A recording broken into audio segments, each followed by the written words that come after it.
오늘은 얼굴에 대한 설교를 하려고 합니다. 옆 사람과 근사하게 인사 한번 하세요. 나 만난 거 축복입니다. 나 만난 거 축복입니다. 네. 할렐루야. 사람의 행복과 불행을 판단하는 근거는 젊었다라든가 잘생기고 부유한 데 있는 것이 아니라 자기 자신이 얼마나 세상을 기분 좋게 평안하게 사느냐에 달려 있습니다. 그런데 우리가 웃는 모습으로 산다는 것은 먼저 기분 좋은 생각에서 출발하는 것입니다. 기분이 나쁘면은 그렇게 안 된다 그 말입니다.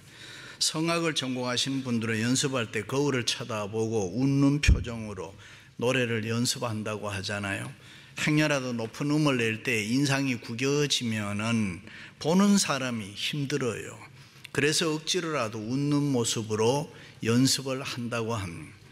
보는 사람으로 하여금 평안하게 즐기도록 하기 위해서 그렇습니다. 얼굴은 사람의 거울입니다. 사람은 자신의 사람됨을 얼굴에 가장 민감하게 나타낸다고 합니다. 저 사람 기분이 좋구나, 저 사람 기분이 나쁘구나, 얼굴 보면 금방 알 수 있습니다. 속일래야 속일 수 없는 것이 우리 얼굴의 모습이라 그 말입니다. 그런 의미에서 우리 얼굴은 인격의 표현입니다. 예를 들면은 무슨 일을 하고 나서 아유 창피하다, 얼굴 들 수가 없네, 어떤 때는 그 사람 얼굴 한번 두껍다라고 합니다. 좌우간 이렇게 우리의 행동을 표현하는 말에는 얼굴과 관련된 말이 많이 있습니다. 관상 보는 사람들은 우리의 얼굴에 대해서 뭐 이러쿵 저러쿵 얘기를 합니다. 그러나 우리가 믿는 기독교는 이 얼굴의 운명론을 100% 부정합니다.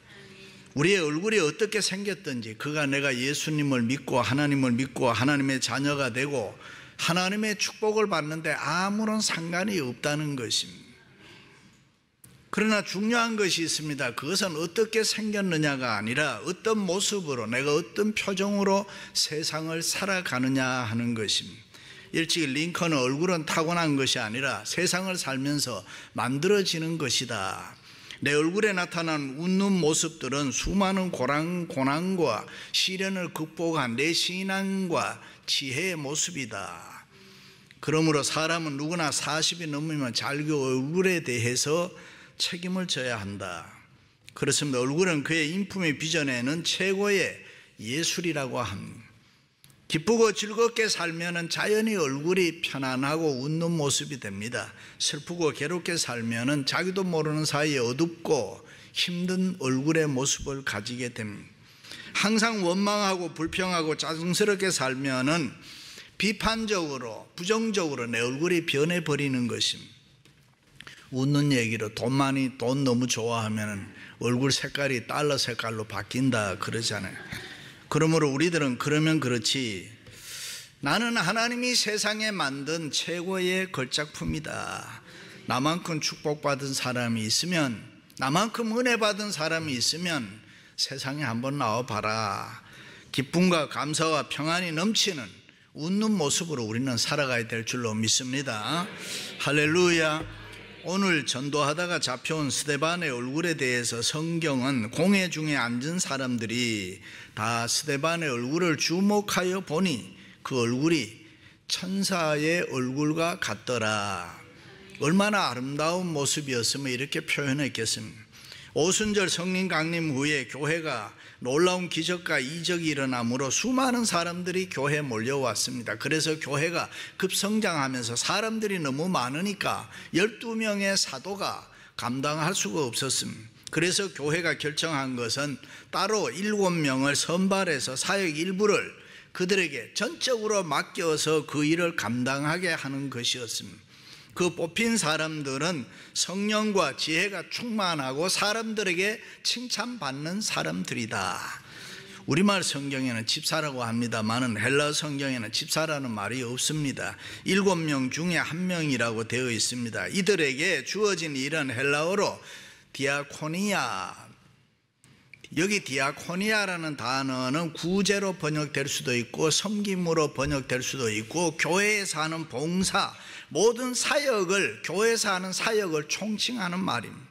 이 디아코니아를 뜻하는 특별한 호칭이 있는데 바로 디아코노스라는 말입니다. 식사 때 옆에 서서 시중 드는 사람, 서빙하는 사람, 서버하는 사람을 말합니다. anyway, 스데반이라는 사람이 어떻게 세상을 살았고 어떤 모습으로 하나님을 믿고 하나님의 교회를 섬겼길래 공회에 붙잡혀 와서 신문을 당하면서도 사람들은 그런 볼 때에 저렇게 평안할 수가 있느냐, 천사의 얼굴과 같다고 했을까요? 지금 그는 법정에 붙잡혀 와서 율법을 거스렸다고 거짓 증언을 들으면서 중상모략으로 환난과 핍박을 받고 있습니다. 그런데 그의 얼굴이 천사의 얼굴과 같더라 했습니다. 그럼 스데반은 도대체 어떤 사람이기에 이렇게 중상모략을 받고 핍박과 고난과 고통을 당하면서도 천사의 얼굴과 같다는 모습으로 살았을까? 첫째는 스데반은 자기 책임을 다하는 사람입니다. 스데반에게 주어진 공식적인 책임은 교회 안에서 그냥 사도들을 돕는 일이다. 지금으로 말하면 집사와 같은 직분이라고 할 수가 있습니다. 사도들은 재정관계나 구제사역을 책임지고 할 수 있는 사람 7명을 뽑는데 그 중에 한 사람이 스데반입니다. 그런데 그는 그 책임을 성실하게 감당하고 모든 일을 은혜롭게 처리했다. 때로는 비판하는 사람도 있었습니다. 그러나 하나님을 사랑하고 교회에 충성하면서 사도들을 최선을 다해서 도우면서 은혜롭게 자기의 일을 감당했다. 그런데 문제가 생긴 것입니다. 이 책임을 수행하는 과정에서 오해받게 된 것입니다. 시기 질투하는 사람들이 중상모략에서 억울하게 체포돼서 법정에 지금 붙잡혀 와 있습니다. 기가 막히는 일입니다. 인간적으로 보면 원통하고 억울하고 있을 수 없는 일입니다. 스데반은 누구입니까? 그의 이름은 히브리어나 아람어가 아닙니다. 스데반이라는 말은 헬라어입니다. 우리가 추측할 수 있는 것은 스데반은 히브리파 유대인이 아니라 헬라파 유대인이라, 초대교회 두 부류 중에 헬라파 유대인이란 말은 외국에 나가 살다가 다시 들어온 사람들, 우리 2세 3세들처럼 어떤 이유로 이스라엘 밖에서 태어나서 그 나라에서 거기에서 자라나서 히브리어보다는 아람어보다가는 헬라어, 그 당시 세계 통용어인 코인의 그릭 헬라어를 사용하고 헬라 문화가 더 익숙했던 사람입니다. 그리고 언제 예루살렘으로 돌아와서 예루살렘 교회의 멤버가 되었는지는 모르겠지만 그는 이 복음의 핵심 예수 그리스도에 대해서 정확하게 꿰뚫고 있었다, 그렇게 증언합니다. 그래서 여러 해당에서 예수 그리스도 복음을 전하다가 유대인들, 정통 유대인들의 고소, 거짓 고소와 거짓 증언들로 말미암아 여기까지 붙잡혀 온 것입니다. 누명을 쓰게 된 거죠. 바로 신성모독죄라는 겁니다. 이때 스데반의 마음이 어떠했겠습니까? 그러나 스데반은 은혜롭고 평안했습니다. 아무리 비방의 소리를 들어도, 아무리 억울하게 공회에 붙잡혀 와도 자기는 지금까지 자기 인생을 하나님 앞에서 은혜롭게 살아왔다. 그래서 당당했습니다. 비록 순간적으로 그가 억울한 일을 당하고 고통과 고난을 당하고 있지만은 주님께서 나에게 맡겨주신 책임을 나는 정직하고 진실하게 열심히 감당했다. 그러므로 그 어떤 기쁨과 평안이 스데반의 얼굴과 마음을 주장하고 있었습니다.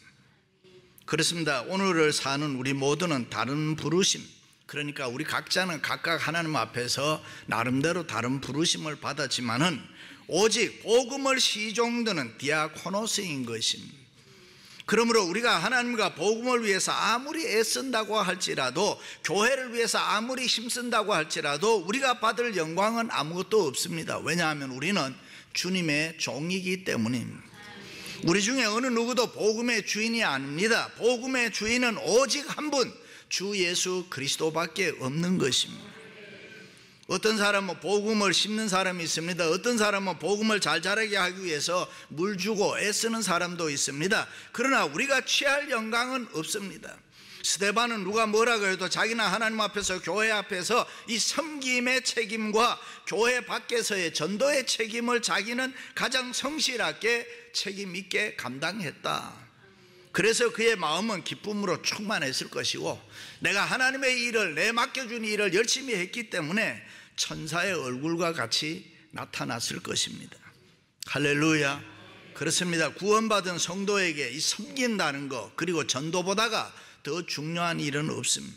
그것은 전능하신 하나님께서 우리에게 맡겨주신 가장 거룩한 일이고 성스러운 일입니다. 그래서 스데반은 언제나 자기 인생은 하나님의 은혜로 산다는 것을 믿었습니다. 그래서 그에게는 힘든 일이 없었습니다. 고통과 고난이나 그런 것이 문제되지 않았습니다. 교회 안에서 큰 일, 작은 일, 그런 것이 시비가 되지 않았습니다. 교회 일은 시시한 일이 없었습니다. 모두가 다 교회 일은 중요했습니다. 왜냐하면 주님의 일이기 때문에. 할렐루야. 우리가 그리스도인이 되었을 때 달라지는 것 중에 하나는 의식의 변화라는 겁니다. 예를 들면 우리가 예수 믿기 전에 하던 일을 예수 믿고 본 어게인 된 뒤에도 그 일을 똑같이 할 수 있습니다. 그러나 적어도 내가 그리스도 안에서 새 사람이 되어서 이제는 그 일을 한다면은 동기는 달라져야 되는 것입니다. 내가 지금 하는 이 일은 그저 어쩌다가 하는 일이 아니라 주님께서 나에게 맡겨주신 일이다, 그렇게 생각하고 해야 됩니다. 그것이 스데반의 생각이고 그것이 스데반의 책임감이고 그것이 스데반의 자부심이었습니다. 그렇습니다. 하나님은 내가 하는 일을 통해서 예수 그리스도의 이름이 높아지고 예수 그리스도의 이름이 증거되고 예수 그리스도의 영광이 이 땅에 나타나기를 원합니다.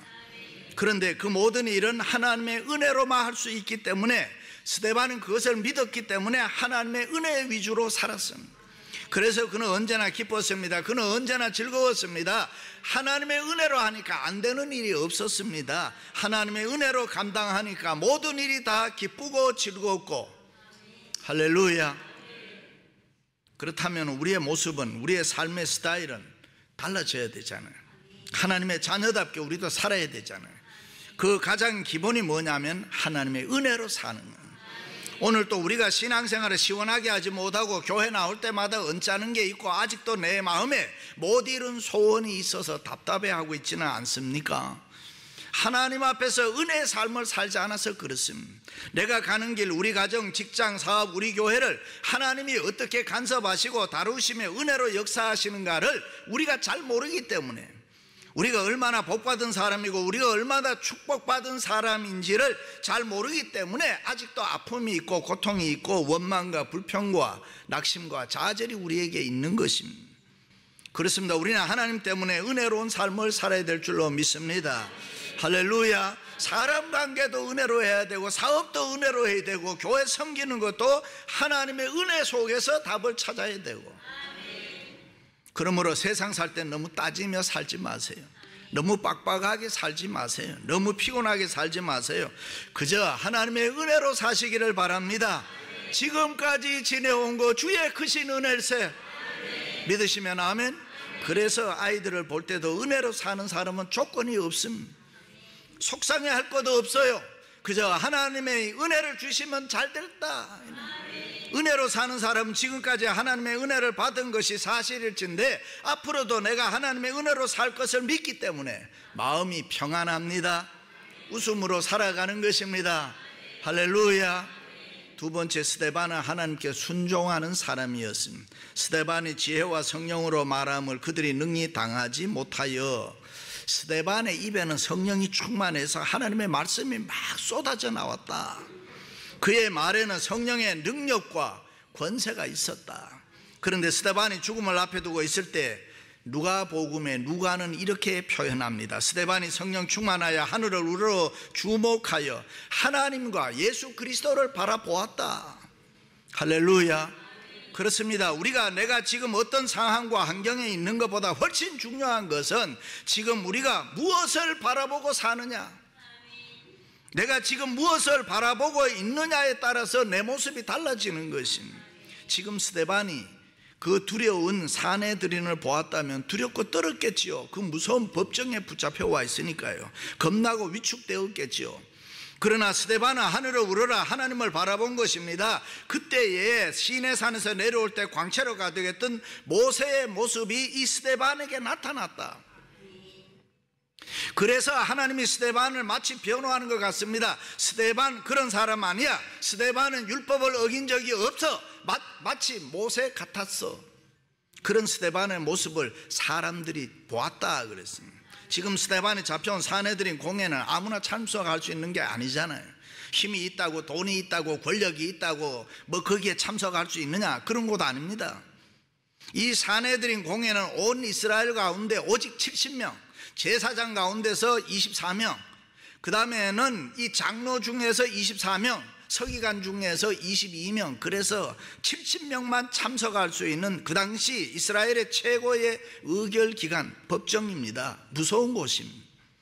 그런데 거기서 스데반은 성령 충만하여 하늘을 우러러 보았다.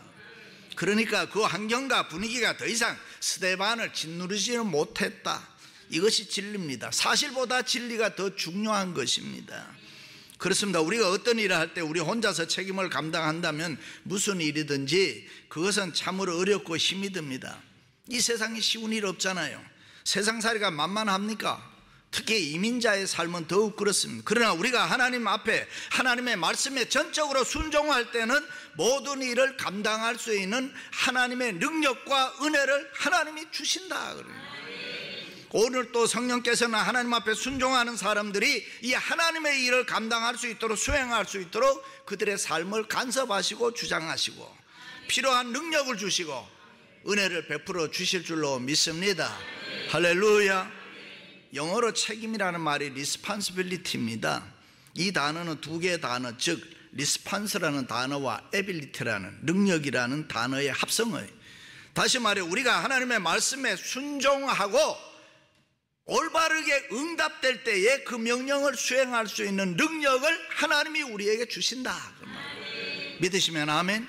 그렇습니다. 성령의 능력은 순종하는 사람들에게만 주어지는 것입니다. 성령님은 순종하는 사람을 어떻게 하더라 도와주십니다. 스데반이 하나님이 맡겨주신 일을 마땅히 감당해야겠다는 그런 부르심에 순종했을 때에 성령님께서 그와 함께 해주시고 스데반을 붙잡아 주시고 인도해 주셨던 것입니다. 참으로 우리 한 사람 한 사람이 하나님의 거룩한 영에 붙들림 받았을 때에 성령 충만하게 나타나는 모습이 뭐냐? 순종입니다. 그 순종이 있을 때 은혜와 권능이 우리에게 뒤따라오는 것입니다. 그럴 때 저절로 천사의 얼굴이 되는 거예요. 힘과 능력이 있으니까요. 그렇습니다. 사람은 누구나 잘 살기를 원합니다. 행복하기를 원합니다. 형통하고 성공하기를 원합니다. 그런데 그 모든 일들이 내 마음대로 잘 안 되잖아요. 모든 인생은 하나님이 도와주셔야 된단 말이죠. 하나님의 도움은 그저 주어지는 것이 아니라 우리가 하나님의 말씀에 순종할 때에 은혜로 역사하는 것이다. 잘나고 못나고 없습니다. 있다 없다가 문제가 아닙니다. 우리가 하나님 말씀에 순종하는 삶을 살면은 갭이 없습니다. 모자람이 없습니다. 부족하지 않습니다. 힘들지 않습니다. 어렵지 않습니다. 하나님이 은혜를 주시기 때문입니다. 할렐루야. 마지막으로는 남을 용서할 줄 아는 사람이었습니다. 스데반이 돌에 맞아 죽어가면서 드린 기도가 주여 이 죄를 저들에게 돌리지 마옵소서. 그들을 향한 조건 없는 용서를 선포하고 있습니다. 이 세상에서 미움처럼 강렬한 힘은 없다 그래요. 어떤 학자는 미움의 원리를 집중의 원리라 그렇게 합니다. 그래서 사람들은 자기 생각을 지배하고 있는 사람을 닮아간다. 심리학자들은 이 말을 적대자와의 동일시 현상이라 그렇게 합니다. 미워하면서 닮아간다는 거지. 지금 스데반은 얼마나 억울합니까? 시기, 질투, 중상, 모략을 받았습니다. 그러나 스데반은 자기를 미워하는 사람들을 보지 않았다. 언제나 주님 바라보았다. 자기를 향하여 돌을 던지는 이 마지막 순간에도 스데반의 얼굴은 하나님을 향하고 하늘을 향하고 있었다. 거룩하신 주님을 바라보면서 하나님, 이 죄를 저들에게 돌려서는 안 됩니다. 이런 스데반의 모습을 보면서 주님은 하늘에서 벌떡 일어나셨다. 할렐루야. 어떻게 저럴 수가 있을까? 그런 거지요. 스데반은 성령이 충만해서 자기에게 주어진 모든 일을 영광스럽게 감당했습니다. 스데반은 성령이 충만했기 때문에 책임을 다했습니다. 스데반은 성령이 충만했기 때문에 사람들을 사랑했습니다. 이해했습니다. 자기를 모함하고 비방하는 사람들을 때로는 용서했습니다. 심지어 자기를 죽이는 사람들을 향해서도 예수님처럼 용서하고 사랑했습니다. 할렐루야. 그렇습니다. 우리는 신앙생활하면서 여러 가지 차이를 발견합니다. 내 생각과 저 사람의 생각이 다릅니다. 부모와 자식 간의 생각도 다릅니다. 형제와 형제의 생각도 다릅니다. 남편과 아내의 생각도 또 다릅니다. 사장과 종업원의 생각도 다릅니다. 그렇다고 분노하면 안 되는 것입니다. 왜 다르냐고 악을 쓸 이유도 없습니다. 그냥 받아들여야 되는 것입니다. 아무리 힘들어도 내게 있는 사람들, 내 주위에 있는 환경을 그냥 받아들이고 살아야 되는 것입니다. 할렐루야. 어떤 젊은이가 사업을 하다가 사기를 당해서 망했는데 엎친 데 덮친 격으로 와이프가 도망을 가버렸습니다. 홈레스가 돼서 이 식당 저 식당 돌아다니면서 얻어먹고 사는데 가는 곳마다 쫓겨나고 세상에 대해서 분노가 폭발할 지경이었다. 그런데 어느 날 TV를 보는데 어떤 할머니가 국수집을 하는데 서민들을 위해서 봉사하는 차원에서 3,000원 더 이상 올리지 않고 오랫동안 값을 올리지 않았다. 그것을 우연히 보고 그 국수집에 가서 국수를 먹는데 정신없이 한 그릇을 뚝딱 먹었습니다. 그것을 보고 할머니가 너무 잘 먹으니까 그릇을 빼앗고 또 한 그릇을 갖다 주었습니다. 너무 고마운 일이죠. 배불리 실컷 먹었습니다. 그런데 돈이 있어야죠. 순간 막 뛰어서 도망을 가는데 주인 할머니가 젊은이 넘어지면 다쳐. 천천히 가. 괜찮아. 그 소리를 뒤에서 듣고 세상을 향한 울분과 분노가 다 없어지고 새롭게 세상을 행복하게 잘 살았다는 것입니다. 할렐루야. 이 이야기는 교회 안에서 우리 성도들 사이에 있어야 되는 얘기 아닙니까? 우리의 의식 가운데 용서가 없습니다. 은연중에 차별과 편견이 내 마음을 자리 잡고 있는, 빈부 간의, 세대 간의, 계층 간의 차별의식이 팽배져 있지는 않습니까? 심지어 교회 안에서도 내 편이냐 너 편이냐 먼저 선을 긋는 분들이 있습니다. 거기에 따라서 내 얼굴 모습이 달라지죠. 내 편은 얼굴이 웃음으로 대하고 내 편이 아는 사람은 굳어져 버리고. 그렇다면 어떻게 이것을 뛰어넘어서 우리가 웃음으로 평안하게 세상을 살 수 있느냐? 용서의 삶입니다. 용서하면 모든 게 다 문제되지 않습니다. 용서하면 우리 다 평안하게 볼 수가 있습니다. 넓은 마음이 되는 것입니다. 사랑하는 성도 여러분, 이 세상 살아가면서 남기는 것은 인상, 내 얼굴 모습입니다. 천사의 얼굴 모습으로 살아가시기를 주님의 이름으로 축원합니다.